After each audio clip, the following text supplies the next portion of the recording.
Namaskar, this is Firstpost and you're watching Vantage with me, Palki Sharma.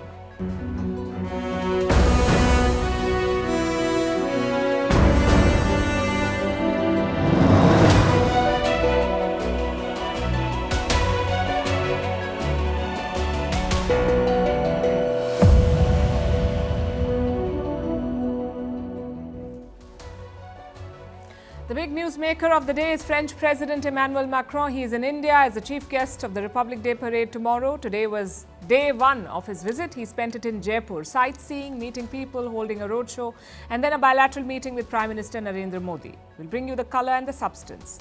Also, why the India-France partnership is important in the global context. Middle powers shaping the emerging world order.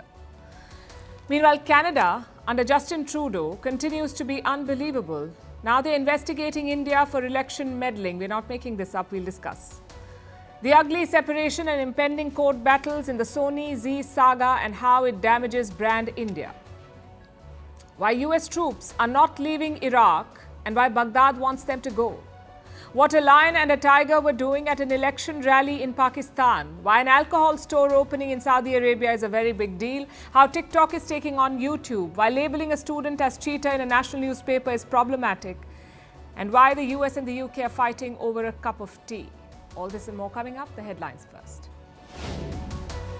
China denies supplying weapons to Hamas. It's the first time that Beijing has refuted the charge. Earlier reports said Israel had proof of Hamas using Chinese weapons. Beijing has not openly taken sides in the war, but it has criticized Israel for using excessive force in Gaza. Another South Korean lawmaker assaulted. A member of the ruling party was hit on her head with a rock in Seoul. The male assailant, who was arrested, claims to be 15 years old. The attack comes just weeks after an opposition leader was stabbed in Busan. Has Myanmar sentenced 3 generals to death for surrendering a key town to the rebels? The army denies the reports. The strategic town is near China's border. Losing it was the biggest defeat for the juntas in recent months. In India, another jolt to the opposition ahead of the election. Congress leader Rahul Gandhi will hold a rally in Bihar next week, but State Chief Minister and India bloc ally Nitish Kumar is unlikely to join it. It comes a day after Bengal Chief Minister Mamata Banerjee snubbed the coalition. Turkey's central bank raises interest rates again, hiking it to 45% to fight record inflation. With local elections due in March, this is likely to be the last hike for some time. Earlier this month, its currency, the lira, hit a record low against the US dollar. A Japanese man is sentenced to death for an arson attack in 2019. The attack killed 36 people in an anime studio in Kyoto. It was Japan's deadliest crime in decades. Japan is among the few developed countries which allows capital punishment. British museums to return looted gold and silver to Ghana, but it's only a loan. There's pressure on former colonizers, Britain, France and Belgium, to return stolen artifacts. Many countries, including India, want the UK to return their treasures, like the Kohinoor. D'abord, la différence, c'est ce qui nous enrichit.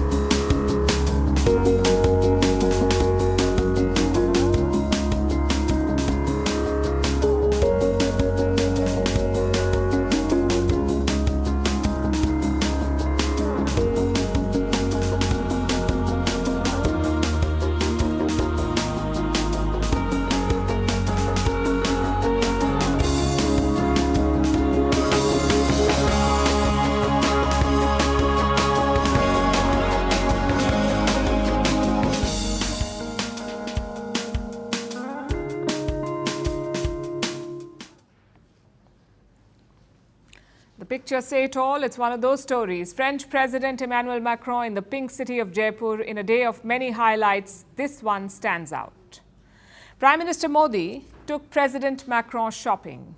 And what did he get?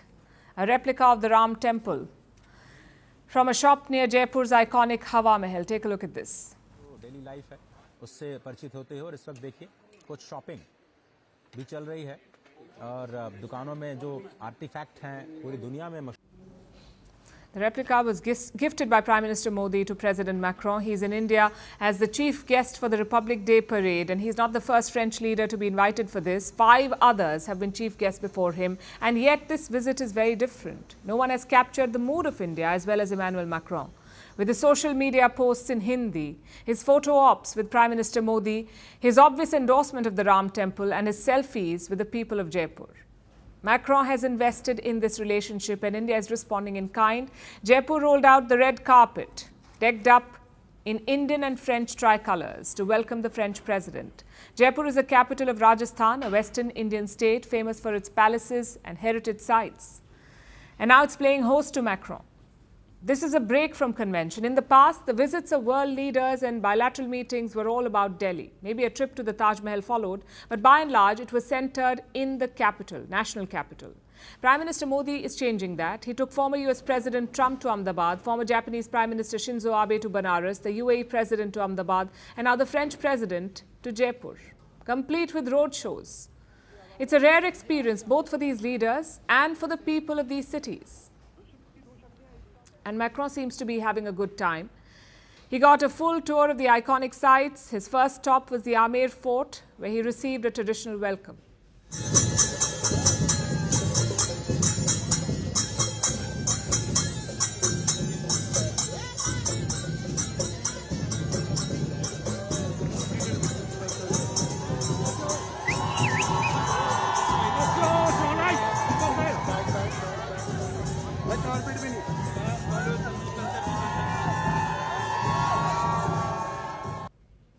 India's External Affairs Minister S. Jaishankar was with him, as was the Deputy Chief Minister of Rajasthan, Princess Diya Kumari.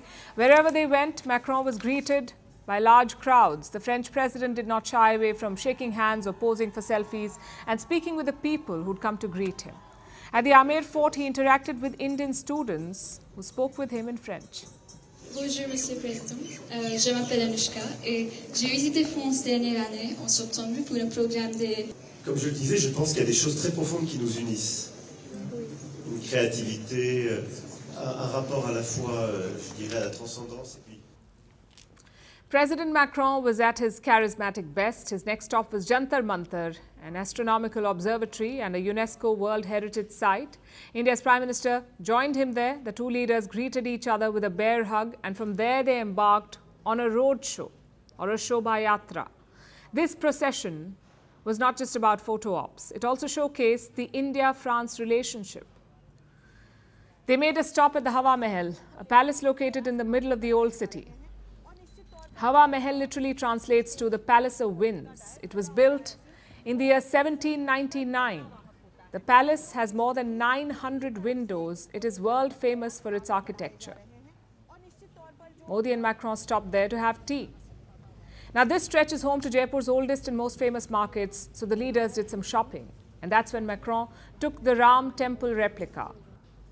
During this tour, they also discussed UPI. UPI stands for Unified Payments Interface, India's popular digital payment system.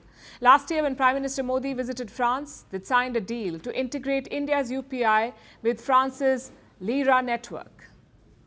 The pact paved the way for India's UPI to be accepted in France. The system will be operationalized soon, and today President Macron got a chance to see UPI in action before it goes live in France. Basically, this was a carefully planned tour to make the most of the time they had and build synergies. This visit caps 25 years of the India-France partnership, and it's a very special partnership. France is a key supplier of weapons. French companies are among the largest investors in India. Both countries are also working on a nuclear partnership. While Macron is in India, he'll try to make progress on all three fronts. India has bought Rafale jets and Scorpion submarines from France. President Macron wants more deals and bigger contracts. A nuclear deal could be in the pipeline. Paris is offering 6 small reactors to New Delhi. They're also hoping for a breakthrough on a free trade pact between India and the European Union. President Macron will lean on his personal equation with Prime Minister Modi to make progress on all counts. Now, let me state the obvious here. Modi and Macron have great chemistry. We've seen it many times. Whether it's enjoying fireworks in Paris, or a road show in Jaipur, or a bilateral at the G20, the comfort and warmth is evident. And that's because of two reasons. One, their personalities are clearly in sync, though they're 27 years apart. And two, because the bilateral relations are so good. There are no disagreements between India and France, no internal meddling, no sermons, and no strategic rivalry. Why is that? Because both India and France share a similar vision, that of a multipolar world. They don't want to dominate or dictate others. Listen to this. आज विश्व बदल चुका है, आज multipolar world है, आज दुनिया का हर देश इंटरडिपेंडेंट है, इंटरकनेक्टेड है और उसमें हर एक की अपनी आवश्यकताओं भी कारण है और टेक्नोलॉजी भी रोल कर रही है. Nous sommes irrémédiablement liés. The world has become multipolar again. This means that we have to relearn the complexity of the dialogue, but also its fertility. That vision is very important, especially in today's world. We've seen camp politics intensify recently. You have the likes of America and Britain on one side, Russia and China on the other. The battle lines are very clear. So is the objective: to dominate global affairs, to shape the world in their image. And we've seen this before. The Cold War in the last century was about the same thing. The US on one side, the Soviet Union on the other. You were either with them or against them. But some countries refused to play that game, like India. They remained non-aligned throughout the Cold War. France was not part of that gang. They were very much in America's camp. Yet Paris was not a blind follower. I'll give you some examples. In the 1960s, they sold weapons to India, including aircraft like the Mirage. In 1982, they shipped nuclear fuel to India. The US was supposed to be the original supplier, but when they pulled out, France stepped in. And this continued even after the Cold War. In 1998, India carried out a nuclear test. Most Western nations sanctioned India, but France did not. What does that tell you? France is more reliable than other Western countries. They have an independent streak. Consider the US war in Iraq. Britain jumped at the chance of helping America. Again, France did not. They opposed the US invasion. Which brings us to present day. Both India and France are middle powers. That's the term used for countries that are not seen as superpowers, but they still have a lot of influence over regional and global affairs. Those are middle powers. Let's look at some numbers. France has 290 nuclear warheads. It is the fourth largest nuclear power in the world. India has 164 warheads. It is ranked 7th. Let's also look at the economy. France's GDP is around $2.7 trillion. It's the 7th largest economy. India's GDP is 3.3 trillion. It's the 5th largest economy in the world. Now, the point of this analysis is quite simple. Together, India and France have a lot of clout. France can bring in the European Union. India can influence the global south. It's a win-win partnership. Also, a necessary partnership. There are two wars ravaging the world right now. Russia versus Ukraine and Israel versus Hamas. Both have deepened political divisions. In Ukraine, the West is backing the Kiev regime. They will not let Ukraine surrender or lose. Same in Israel. The US won't pressure Israel for a ceasefire. On the other side, you have China and Russia. Beijing is silently backing Putin's war. Reports say Russia is using Chinese gear in Ukraine. So who is talking about peace? Who is aiming for the middle ground? Countries like France and India. Let's look at how they have navigated these two wars. We start with France. In February 2022, President Macron flew to Moscow. He met President Putin of Russia. He tried to dissuade him from invading Ukraine. Unfortunately, it did not work. When Putin invaded, Macron helped Ukraine. He has given them military aid worth $3.5 billion. At the same time, he's open to talks. Macron says he will speak to Putin if there is hope for peace. His policy in Israel has been similar. Macron flew down after the Hamas attack. He expressed solidarity with the Israelis. But now he's urging restraint. He says fighting terrorism does not mean flattening Gaza. And he is right. Now we come to India. When Russia invaded Ukraine, New Delhi did not condemn it. Instead, it called for dialogue. Prime Minister Modi told President Putin, this is not the era for war. At the same time, India sent aid to Ukraine. Not military aid, humanitarian aid. The 15th consignment reached this week to Ukraine. And in Israel, India's policy mirrors the French one. First, full solidarity, then a ceasefire call. Now, both these approaches are rooted in realism. The idea is not to take sides or make a bad situation worse. The idea is to find solutions, which is why the India-France partnership is so important. It may not be a new non-aligned movement. But it's certainly an alternative to camp politics. So to any leader watching, if you want to be India's friend, learn from France. If you don't, learn from Canada.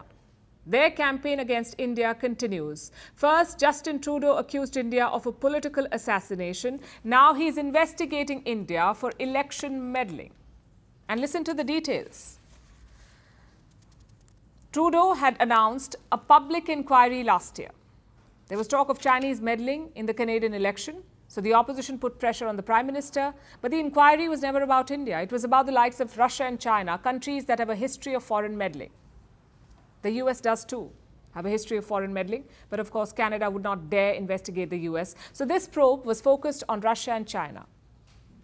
How did India enter the picture? Well, officially there is nothing stopping the investigators. The committee can probe any country, but the real reason is this. Let me show you a headline from September last year. Jagmeet Singh wants India included in public inquiry on poll interference. I'm sure most of you know this man. If not, he has two things you should know. A, Jagmeet Singh is a bona fide Khalistani, and B, his party is keeping Trudeau in power. Now try connecting the dots. In September, Jagmeet Singh wants India investigated. In January, the inquiry names India. Coincidence? There is no such thing in politics. So what happens next? Public hearings, the first of which will be held on Monday. An interim report is expected in the month of May. The final one will be published by the end of this year. But forget the technical details. Let's focus on the politics. Canada had reasons to investigate China. Multiple reports accused Beijing of helping Trudeau's party, and logically it makes sense because Canada's opposition is fiercely anti-China. So Beijing would want Trudeau in power. And those reports also took names like Han Dong. Until last year, he was a lawmaker from Trudeau's party. Now he sits in parliament as an independent. Do you know why? Because he reportedly lobbied for China. And that's a credible lead, one that links Justin Trudeau's Liberal Party to Beijing. But what does Trudeau do? He turns the attention to India. He accuses and investigates New Delhi without proof. Just think about it. India is not China or Russia. We do not have state-sponsored hackers. We do not have shady lobbyists, nor do we have a history of meddling. So the investigation against India is political. It's about sending a message. And the end goal is quite clear, to club India with the likes of China, Russia and Iran as a country that meddles abroad, a country that targets foreign citizens, and a country that does not respect rules. But let's be clear, that is not India. If anything, it's the other way around. Indian leaders have never called for Canada to be broken up. Canadian leaders have. And that too repeatedly. India has never hosted anti-Canada referendums, but Canada has. Indians have not threatened to kill Canadian diplomats. Again, Canadians have. Yet India is meddling in Canada. It's a bit rich, isn't it? Especially coming from Justin Trudeau. This is a leader who openly comments on foreign elections, like the one in America. At the start, I mentioned the difference between France and Canada. I will show you an example now. Both Macron and Trudeau were recently asked the same question. What if Donald Trump wins the US election? This was the question. Listen to their responses. I've always had the same philosophy. I take the leaders that people give me. I did it with President Trump during his whole term, his first term, and we achieved results. We could do important things together. Mr. Trump represents a certain amount of unpredictability, but we will make sure we're pulling together and preparing for whatever eventualities. That's the difference. Macron says, we will do important things with Trump. Trudeau calls Trump unpredictable. He says he will prepare for eventualities, whatever that means. So to recap, Trudeau openly calls a US presidential candidate unpredictable, a candidate he was once caught bad-mouthing on a hot mic. He also brushes aside allegations of Chinese support, yet somehow India is being investigated. Clearly, in Trudeau land, logic does not exist.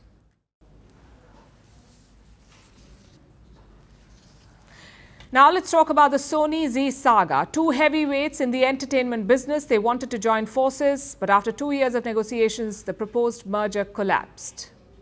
And now it has become a cautionary tale of everything that's wrong with India's corporate governance. This entire saga is doing a lot of damage to brand India. When it was first proposed, the idea seemed promising, at least on paper. Two industry leaders coming together to run a $10 billion entity, a bigger ship in theory.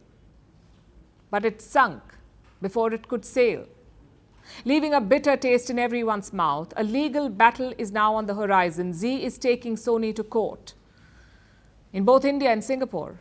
It is seeking to implement the merger terms. Z's case rests on two arguments. First, there was no breach of terms, that's what they say.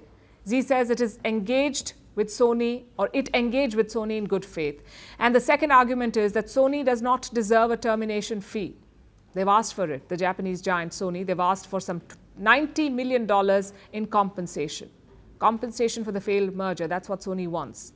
What about Z? What does it want from the lawsuit? It wants a merger with Sony. Z wants to enforce it through courts. Their filing says, and I'm quoting, Z calls upon Sony to immediately withdraw the termination and confirm that they will perform their obligations to give effect to and implement the merger scheme. So the courts could decide the fate of this merger. Z wants it, Sony does not want it. Reports say Sony's chief in India has in fact written to his employees. The letter talks about exploring new opportunities, meaning Sony remains dedicated to India, but it doesn't want to do business with Z. So will there be a forced marriage? That's for the courts to decide. Meanwhile, Z's troubles are growing. The company is on the radar of the ED, that's the Enforcement Directorate. It's a government agency tasked with fighting economic crime. Yesterday, ED officials showed up at Z's Mumbai offices. They searched the premises, they questioned the employees, some of them. So what were they looking for?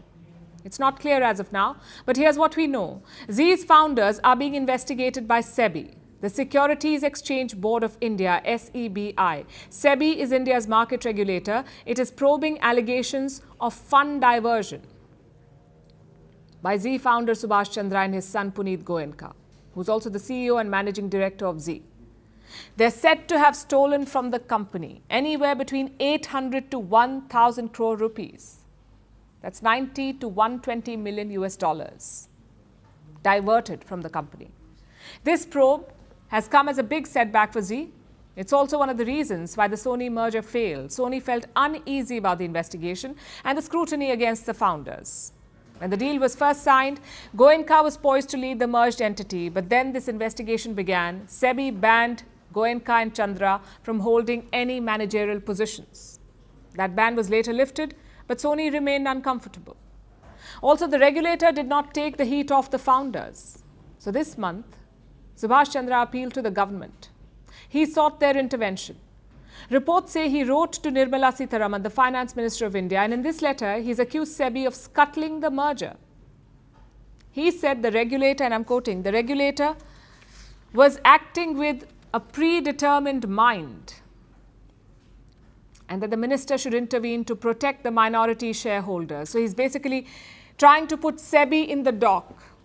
It did not work. Sony walked out and Z shares tanked.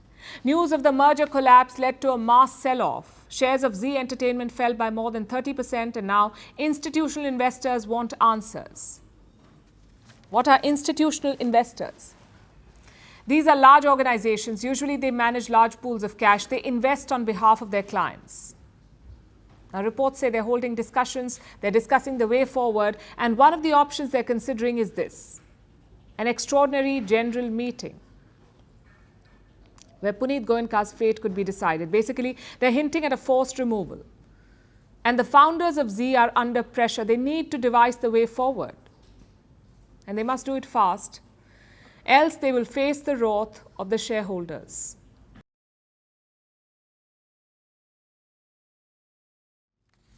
Our next story is from Iraq. The West Asian nation seems to be fed up with the US, specifically American troops. Iraq wants them out. The US has about 2,500 troops in Iraq. They're part of an international coalition against the terror group ISIS. American troops have been fighting ISIS in Iraq since 2014, and they seem to have won.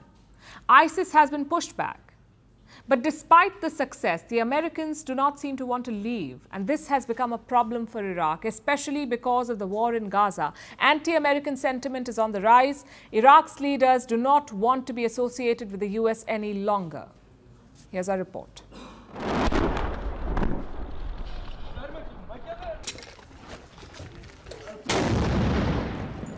The United States and Iraq are about to initiate talks over America's withdrawal from the West Asian nation, their second withdrawal this century. Their first was in 2011 after the war on Saddam Hussein. Then they came back to the nation they destroyed in 2014. But this time, it wasn't to attack. It was to defend Iraq against the terror group ISIS. Back in 2014, the Islamic State of Iraq and Syria was on the rise. They had captured swathes of territory in northern Iraq and Syria and declared their brutal caliphate in the region. All the regional governments were struggling. They asked for help, which is how the US returned to Iraq. It formed and led an international coalition against ISIS called CJTF OIR. That stands for Combined Joint Task Force Operation Inherent Resolve. The coalition had 15 combatant members, and it was led by the United States Central Command. The coalition mostly launched airstrikes against ISIS, but they were involved in ground operations as well. That's why the US had sent troops. By 2017, ISIS was crumbling. They barely controlled any territory. Then in 2019, the first ISIS caliph, Abu Bakr al-Baghdadi, was killed during a US operation. That marked the beginning of the end. A brutal killer, one who has caused so much hardship and death, has violently been eliminated. By 2021, the US had declared their combat rule complete. However, they didn't leave. They transitioned from fighters to advisors and maintained their presence in Iraq. At present, there are about 2,500 American soldiers in the country. They have been a source of friction for years. They are a political headache for Iraq's present Prime Minister, Mohammed Shia al-Sudani. Al-Sudani became PM in 2022 with the backing of groups friendly with Iran. America's great Asian headache, al-Sudani, has been attempting a balancing act, trying to keep Iran happy, while also maintaining cordial ties with the US. But Iran has no such dilemma. We have repeatedly expressed our views to the authorities of the countries of the region, including Iraq, and declared that the presence of the American forces in any form whatsoever would not help to maintain the stability and peace. Al-Sudani has tried to ask American troops to leave for a while now. He had broached the subject early last year, and the two countries had even decided to hold a high military commission last year to chalk out a path towards the US withdrawal. But all that progress stalled last October, when Hamas attacked Israel on October the 7th. The US backed Israel, and this has been breeding anti-American sentiment in the region, including in Iraq. The presence of American troops is becoming an even bigger political liability for al-Sudani. It came to a head on the 4th of January, when the US killed a high-ranking Iraqi militia commander in Baghdad. The target belonged to an Iran-backed Shia militia operating in Iraq. The US says these groups have been responsible for numerous attacks on American bases and personnel in both Iraq and Syria. But the slain militia commander was also nominally working under the Iraqi military. So technically the US killed an Iraqi ally, which is what has revived PM al-Sudani's efforts to oust the US troops. The reasons for the presence of coalition forces were to confront ISIS. The end of the mission of the international coalition is a necessity for the security and stability of Iraq. It is also necessary to maintain constructive bilateral relations between Iraq and the countries of the international coalition. The Iraqi PM insists that they will maintain a constructive bilateral relationship with the US. But will Washington listen and leave? The US may fear that al-Sudani's Iraq could fall to terror once again. Then there's the Iran angle. how a US withdrawal could be a win for Tehran. But Iraq is sick of the American troops. They have been around in some form or another for over 2 decades. And Iraqis are tired of their interference, good or bad. They want the Americans to head home and leave them to their own fate.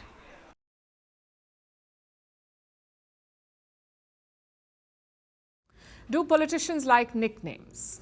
If they're good ones, why not? Just look at Nawaz Sharif, the former Prime Minister of Pakistan. His supporters often call him Sher-e-Punjab, meaning the Lion of Punjab. This week, Nawaz Sharif held a rally in Lahore. Thousands of his supporters came to see the Lion of Punjab.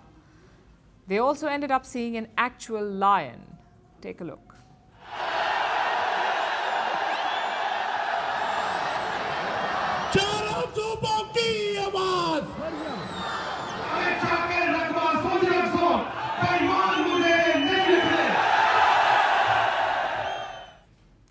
Don't be surprised, keeping big cats as pets is quite common in Pakistan.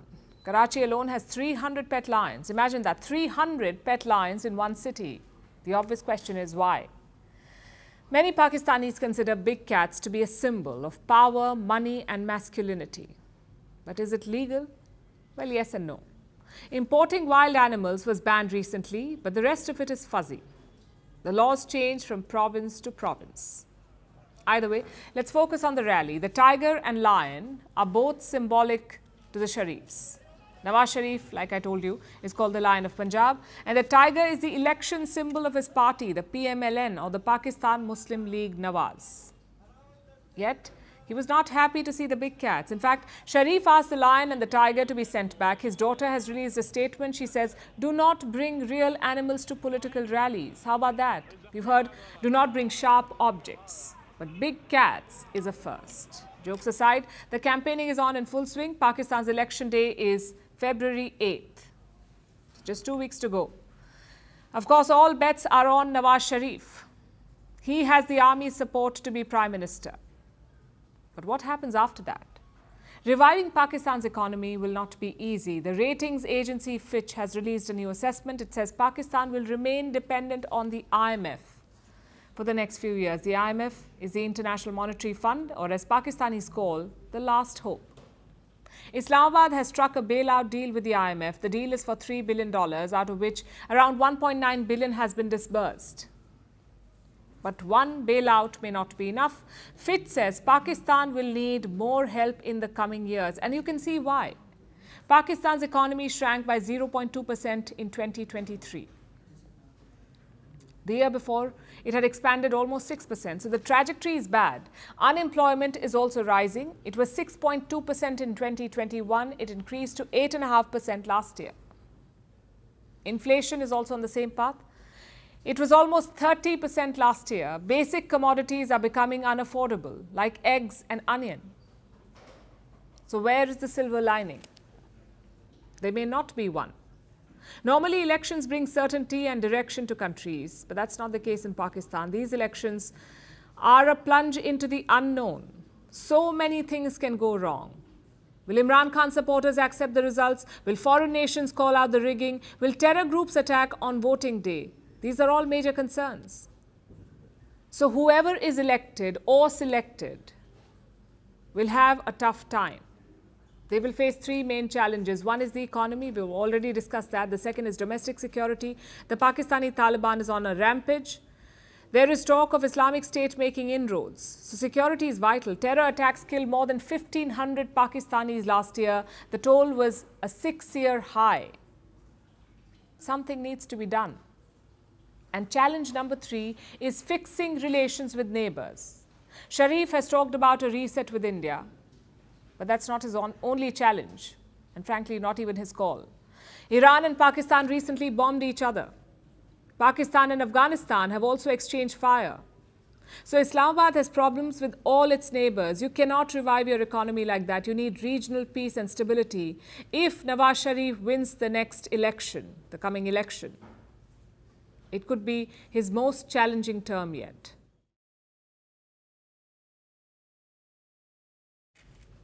Now let's look at what's going on in Saudi Arabia. The kingdom is making headlines for a new policy, a new alcohol policy. In a few weeks from now, Saudi Arabia will be opening its first alcohol shop. Riyadh will see legal liquor sales after 7 decades. Prohibition was imposed in the year 1952 after a Saudi prince shot a British diplomat dead in a drunken rage. And since then, alcohol has been a taboo in the kingdom. But Saudi Arabia is different now. It's de facto under the rule of Crown Prince Mohammed bin Salman, and MBS has been trying to bring the kingdom into the future under his Vision 2030 plan. It seems the vision involves a more liberal alcohol regime. But that doesn't mean the booze will start flowing in Saudi Arabia just yet. There are some rules and restrictions with a new alcohol regime. Here's our report. When you think of Saudi Arabia, you think of a conservative, oil-rich kingdom. But it seems it's ready for a new tequila sunrise. If you haven't figured it out yet, Saudi Arabia is finally going to allow the sale of alcohol. Yes, the kingdom will be opening a new booze shop in a few weeks. Its first in over 7 decades. Now, this doesn't mean you can just jet to Jeddah for a gin and tonic. The alcohol shop isn't for everyone. It's just for diplomats. That too, only non-Muslim diplomats. The shop will be located in Riyadh, the capital's diplomatic quarter. And the rules to get in are strict. First, as we mentioned, it's only for diplomats. They will have to go and buy the alcohol in person. They can't send any of their staff. They have to make an appointment on what's known as the Diplo app. When they arrive for their appointment, they will have to show proof that they are above 21 years of age. They also have to make sure they wear proper attire. So, no running to the booze shop in workout clothes for a last-minute party. Purchasing booze will be a serious, formal affair. And secretive too.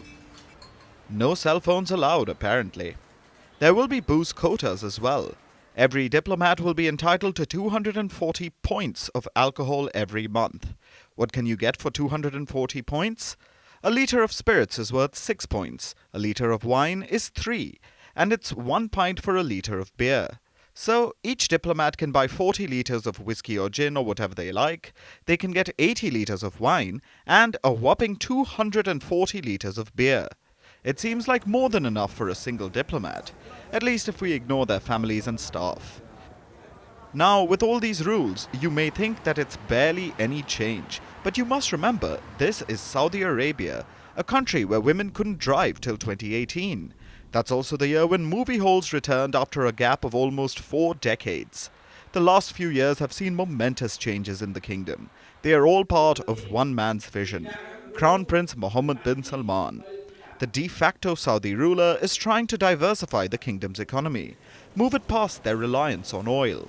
He has been trying to attract multinational companies, global sports franchises. He's even trying to boost tourism. But for that last plan to succeed, MBS needs the world's perception of Saudi Arabia to change. Liberalizing alcohol sales may be one way to attract visitors. The booze is limited to diplomats for now, but in a few years, maybe by the time the 2034 Football World Cup comes about, the people of Saudi Arabia will be more comfortable with seeing alcohol, because they haven't for decades. It was banned in 1952, a few months after a drunken scandal. It involved Prince Mishari bin Abdulaziz. He drank too much at a party and shot dead Cyril Usman, the British vice consul in Jeddah. This led to his father, King Abdulaziz, banning alcohol. By starting small, with booze limited to just the diplomats, Saudi Arabia could be laying the groundwork and setting the stage for its rise as a future tourism hotspot.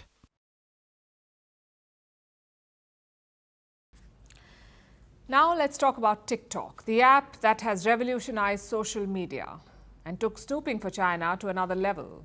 TikTok was the pioneer of short-form content. It launched 15-second videos. They were addictive. They reduced our attention spans, and now TikTok is venturing further. It wants to take on YouTube. How? By playing long-form content, basically longer videos. TikTok is already testing it. It is allowing some users to upload 30-minute long videos. And if this feature is launched, it will put TikTok in direct competition with YouTube. For years, YouTube has been the undisputed leader of long videos, so why is TikTok vying for this crown? To understand that, let's look at TikTok's trajectory. It came about in 2016, and since then, it's been a game changer. TikTok had two major USPs. One, short-form content, videos that are not longer than 15 seconds, so in 1 minute you can watch 4 of them. And two, vertical videos.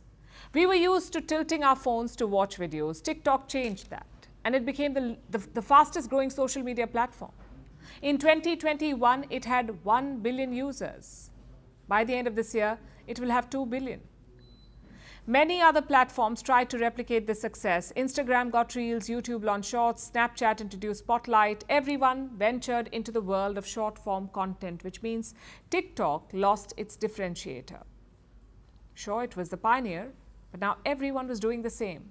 So TikTok started shifting away. 15-second videos became a minute long. Then it expanded to 3 minutes. Soon it was 10 minutes, and now it's testing out 30 minutes. But will that be enough? Can TikTok take on YouTube with just longer videos? Let's look at the numbers first. YouTube is owned by Google. It was launched in 2005. It has a user base of 2.5 billion people. TikTok came almost 10 years later, and its user base is still smaller. It's impressive, but not as big as YouTube yet. Plus, YouTube exists in major markets like India, where TikTok has been banned. So YouTube has the upper hand here. Then there's the monetization. TikTok is known for its creators, but they don't get paid as much as YouTube. In general, TikTok pays creators 2 to 4 cents per 1,000 views. So if you have 1 million views, you'll get between $20 and $40. Then there's the TikTok Creators Fund. It was launched in 2020, pledging $1 billion to its top creators. The money is divided equally. In 2022, it introduced TikTok Pulse. It's about ad revenue. In contrast, YouTube pays around $2 to $29 per 1,000 views. The average is around $18. Its two main funding sources, AdSense, that's the ad revenue, and YouTube Shorts Fund. Long story short, YouTube pays more. Also, there's TikTok's association with China. It's owned by ByteDance, a Chinese company, and that has raised many questions about snooping, about Chinese interference. TikTok has been banned in some countries. It is banned on governmental devices in others. The US wants to investigate the app. So unlike YouTube, TikTok does not have it easy, which brings us to how the platforms are used. YouTube is like a search engine. In fact, it's the most used search engine after Google. People use it for all kinds of stuff, educational videos, cooking recipes, daily news. It's not just an entertainment app. It's a video app. It's about everything under the sun. Plus, YouTube was built for the web browser. TikTok was built for the phone. And where YouTube lags behind is the time spent. Users spend an average of 17 minutes on YouTube, but on TikTok, users spend an average of 95 minutes a day. That's more than 1.5 hours every day. It's because of its algorithm. It's almost like it can read your mind. It's addictive. You spend hours scrolling. Can TikTok replicate that for longer videos? If it does, YouTube would have some serious competition. But it's not like YouTube is not innovating. It is also pushing shorter videos. When you open the app, the first thing you see are shorts. It has also announced AI features, like a new editing app like TikTok. So the lines are blurring really. It's no longer about a niche, it's about who does it better.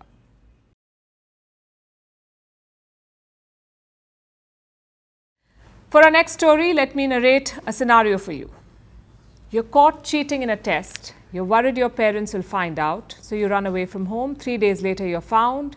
You finally return to safety. And what's the first thing you see? A newspaper headline that says you ran away because you cheated.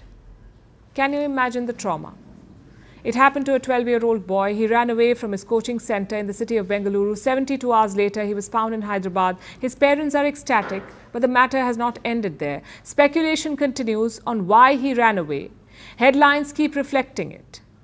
It is unnecessary and dangerous. Our next report tells you why. It was a Sunday morning. 12-year-old Parinov had gone to his coaching class. It was located in the Indian city of Bengaluru. At around 11 a.m., he left the centre. No one saw him after that. Soon a frantic search began. His parents took to social media. They asked for help. Parinov was found 3 days later in Hyderabad. a city located 570 kilometers from Bengaluru. So how did Parinov get there? He boarded a bus from Bengaluru that took him to Mysuru. From Mysuru, he took a train to Chennai, and then he travelled to Hyderabad. How did he pay for the tickets? Parinov had around 100 rupees on him. He also had some Parker pens. He sold them for his expenses. When he reached Hyderabad, he took the metro. That's where he was spotted. A passenger identified him and he was stopped. So Parinov has been found. His parents are happy. All is well. Hi everyone. My son has found in Hyderabad Metro Nampalli station. He is safe. Now we are going to pick him from Hyderabad. Thank you so much for your support. Yet the speculations refuse to die. Why did Parinov flee? That's the big question. And reports suggest it's because he cheated. There was an exam at his coaching centre. He was caught cheating in that. He was worried about his parents finding out. So he fled. And the headlines are on steroids. Boy fled after cheating in exams. Can you imagine the effect that can have? A 12-year-old boy buckles under academic pressure, cheats in an exam, and runs away from home, all because he doesn't want his parents to know. Parinov is now back home, but there's been a disturbing rise in the number of missing children. In 2023, the number of missing children in Bengaluru was 421. In 2021, it was 314. So that's a 34% jump. Why is that? Experts blame a lot of factors, but mostly it's academic pressure. The pressure to get good marks, and if you don't, there are consequences that you have to deal with. There's bullying, there's parental pressure, the fear of getting scolded repeatedly. All of that has an impact on a child. They often lose confidence in themselves. They feel dejected. That can lead to anxiety and depression. So how can this be solved? Doctors say the need of the hour is open communication. Schools often cause stress. It leaves children anxious. They withdraw from their daily lives. Then there's social media. Increased use triggers the need for validation, and children can go to any lengths to get it. A home is a child's safe haven. It should never be a place of insecurity. Issues like this need a sensitive approach. Communicate with your child. A few bad marks is not the end of the world. There are far worse things that could happen, like your child going missing.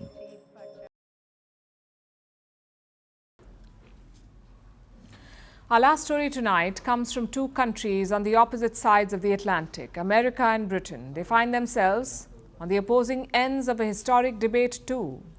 A storm in a teacup, quite literally. Because this debate is over tea. And it is causing quite the stir, especially in the UK, all thanks to a scientist some 5,000 kilometers away in America, chemistry professor Michelle Frankel.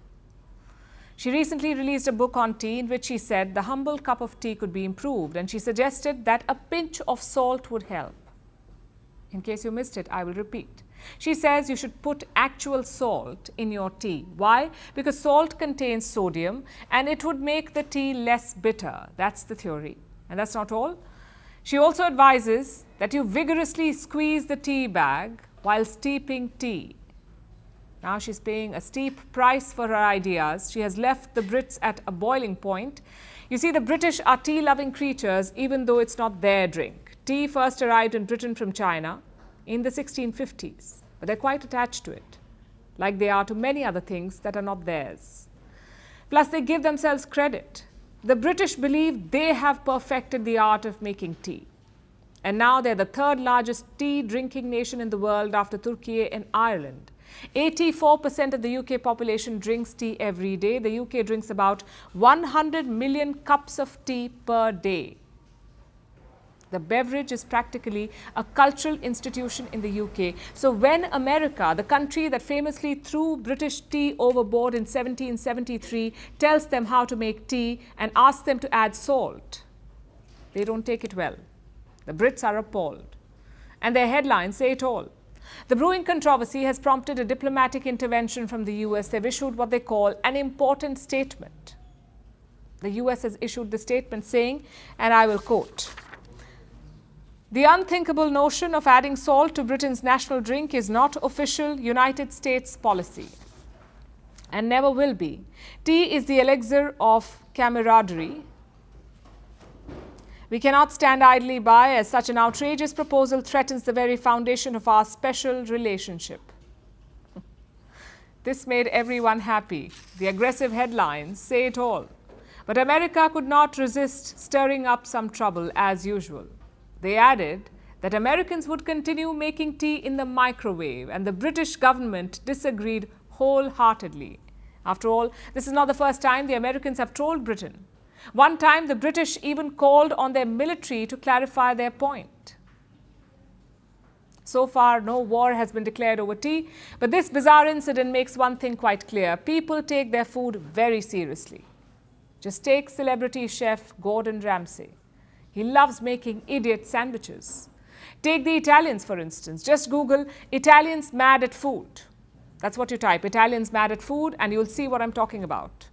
An influencer actually took up this challenge. He sat at an Italian restaurant cutting spaghetti. The staff was so bothered, they told him off.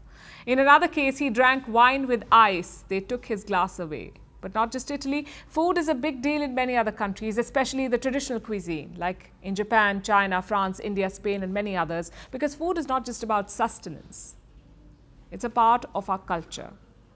And if someone questions it, people won't go down without a fight or kick up a tempest in a teapot.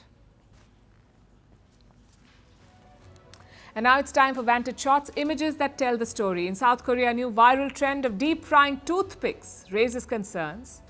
In China, a giant dragon was painted on snow to mark the Spring Festival, and 200 drones lit up Madrid's sky, forming shapes of iconic tourist spots like the Taj Mahal.